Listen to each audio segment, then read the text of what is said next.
धर्मज्ञान TV YouTube channel परिवार को आपण मान को स्वागत। जो मित्र माने ये चैनल टी को लाइक शेयर और सब्सक्राइब करि नामती से माने लाइक शेयर और सब्सक्राइब करबा को भूलंतु रही। आज रो कार्यक्रम रे दर्शक बंधु आमे आलोचना करिबा युवराज ग्रह बुधंकर राशि परिवर्तन अनेक गुडी राशि पाई शुभ कारक रहिबा समय रे अनेक गुडी राशि पाई अशुभ कारक फल मध्य प्रदान करिबो। तेणु क्यों राशि व्यक्ति विशेष माने बुद्ध चलन शुभ फल लाभ करेंगे, क्यों राशि व्यक्ति बुद्ध चलन अशुभ फल लाभ करेंगे, बुद्ध केबे चलन करेंगे, ए समस्त विषय रे आज ये कार्यक्रम माध्यम रे आमे आलोचना करबा। दर्शक बंधु, बुद्ध ग्रह नवग्रह मध्य युवराज ग्रह। बुद्ध ग्रह बुद्धिर प्रतीक, धीशक्तिर प्रतीक, ज्ञानर प्रतीक, लेखन प्रतीक, व्यापार प्रतीक एवं व्यक्ति विशेषर वाणीर कारक ग्रह बुद्ध। जो व्यक्ति व्यवहार आपण को खुशी दउछि आपण जानिबे से व्यक्ति जन्म जातक रे बुद्ध मजबूत अछंती। बुद्ध व्यक्तिर वाणी को मार्जित करि थाए। व्यक्तिर वाणी द्वारा विश्व को निज आड़कू आकर्षित करिबार क्षमता व्यक्ति निकट रही थाए। तेणु उत्तम स्थान रे अवस्थान करिथिबा जन्म कुंडली बुद्ध व्यक्ति को वाणी क्षेत्र रे निश्चित भाव रे सहायक हुए। जदि आपणकर बुद्ध उत्तम स्थान रे अछंती तेबे आपण जने भल प्रवर्तक हे परिबे, आपण जने भल ज्योतिष हे परिबे, आपण जने भल अध्यापक हे परिबे, आपण जने भल प्रोफेसर हो पारिबे। तेणु बुद्ध वाणीर कारक। जदि आपण मार्केटिंग सेक्टर रो काम करूछंती, एडमिनिस्ट्रेटिव सेक्टर रो कोनसी उच्च स्थान रो उच्च पद रे अछंती, राजनीतिक क्षेत्र रे अछंती, कलाकार क्षेत्र रे अछंती, संगीत जगत रे अछंती, तेबे आपणक पई बुद्धर पावर रहबा दरकार। जदि आपणक पिला पाठ पढुछि तेबे मध्य बुद्धर आवश्यकता रहिछि।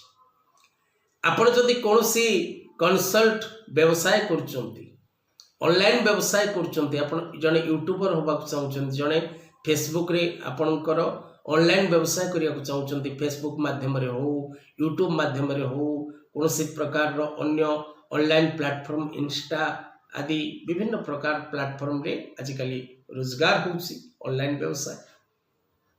तेणु आपण जदि ऑनलाइन व्यवसाय रे निजर कैरियर करबा को चाहउछंती तेबे आपनक जातक रे बुध एवं शुक्र और मंगल और शनि ए प्लैनेट गुडी को मजबूत होबा दरकार। विशेष करी बुध काहे कि ना आपनकर टॉकिंग पावर डिपेंड करे ग्राहक बा जनता को आपनक प्रति आकर्षित करिबारे।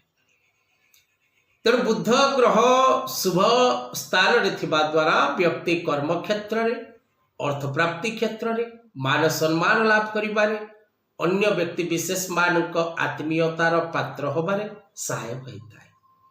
तेणु जन्म कुंडली बुद्ध उत्तम स्थान रे अवस्थान करिबा निश्चित भाव रे आवश्यक, निश्चित आवश्यक।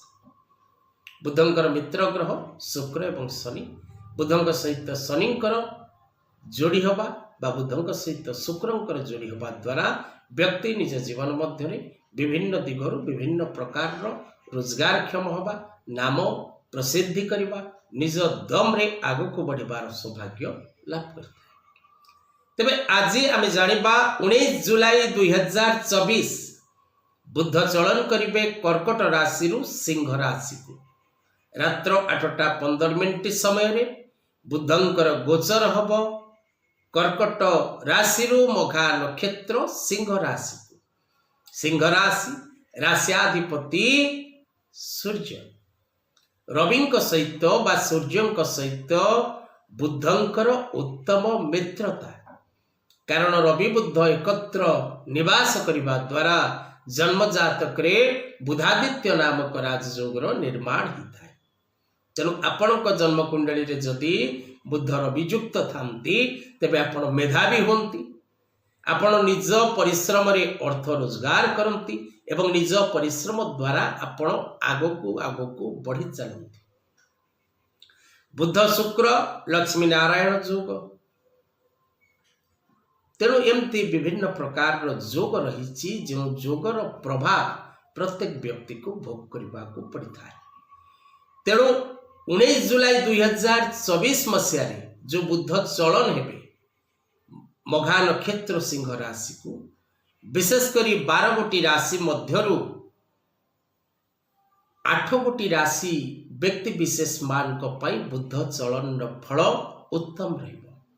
दर्शक बंधु जदि आपण निज जन्म जातक विचार करने को चाहते कि निज पिला मानकर जातक विचार करने को चाहते बा निज व्यवसाय निज चाकरी निज भविष्य विषय जानवा को चाहती बा नुआ जातक प्रस्तुत करने को चाहती तेबे तले दिया नंबर रे जोगाजोग करने को भूलिबे नहीं। विशेषकर आपण जदि वास्तु संक्रांतीय कौन सी प्रश्न पचारिबा को चाहती बा निजर असजड़ा वास्तु को सजाड़िबा को चाहती बा आपण निजर प्लॉट वास्तु देखा चाहती बा होम वास्तु देखा चाहती बा आपणकर बिजनेस वास्तु देखा चाहती फैक्ट्री शिल्प कलकारखाना करिसंती आपणकर कलकारखाना चालुनी व्यवसाय क्षेत्र चालुनी जदि आपण निजर बिजनेस वास्तु देखा चाहती तेबे तले दिया नंबर रे जोगाजोग करने को भूलंतु नहीं। जहाँ चार्जेस रहिबो ताहा आपनको पेमेंट करने को पड़िबो जातक देखा हो बा वास्तु विजिट करने को हो ताहा आपनको पेमेंट करने को पड़िबो।